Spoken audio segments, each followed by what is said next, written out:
100 anos de informação retratando a construção e o desenvolvimento de Caxias do Sul e região. Essa é a história do jornal Correio Riograndense, que está comemorando um século de existência. Uma exposição montada no Museu dos Capuchinhos apresenta desde a primeira edição, na época chamada La Libertà e escrita essencialmente em italiano, até os dias atuais. O diretor do museu, Frei Celso Bordignon, conta o resgate histórico feito pelo jornal durante este tempo.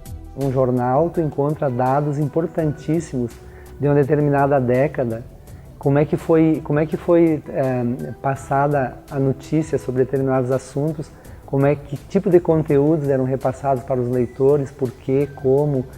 Também a questão, porque o jornal é basicamente um jornal religioso, que pertence a uma ordem religiosa, e ele, como tal, tinha um objetivo, que era levar também um pouco evangelizar através do jornal e educar a consciência do povo, principalmente onde não chegavam outros meios de comunicação, e não existiam na época nem o rádio, nem a televisão, apenas o jornal e alguns livros impressos.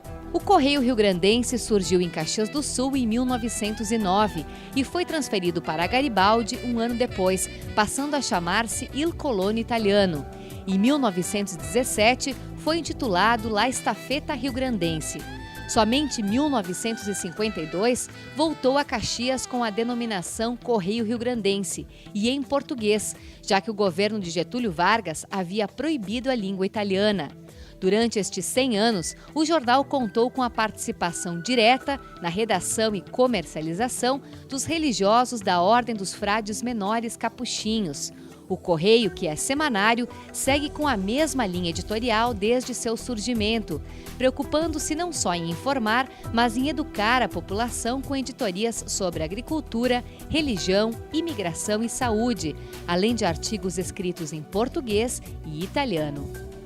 Se a gente leu o primeiro número do La Libertà, o Dom Carmine Fazulo, que é o que criou, ele era pároco da cidade de Caxias. Quando existia a atual catedral, era uma igrejinha simples, não é?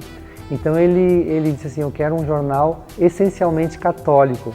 Católico, ele entendia como católico um jornal que não só informasse coisas relativas à sociedade, aos acontecimentos, mas que também instruísse com relação à própria religião e à fé, que as pessoas tivessem mais conhecimento da própria fé, da própria religião. E também notícias, não era só notícias da cidade, do Rio Grande do Sul, do Brasil, mas também tinha notícias da Europa. Hoje a gente continua informando sobre notícias que também já aconteceram, ou fatos que estão assim, análises políticas do momento, também informando e instruindo os agricultores. Logo em seguida veio a tipografia junto ao jornal para imprimir livros de oração, catequese e pequenas histórias. E tinha o objetivo também de imprimir textos e pequenos livros para divulgar a cultura, o conhecimento entre os agricultores, principalmente os agricultores que moravam nos interiores e não tinham acesso a outro tipo de informação. A exposição vai até fevereiro de 2010 e pode ser conferida no Museu dos Capuchinhos.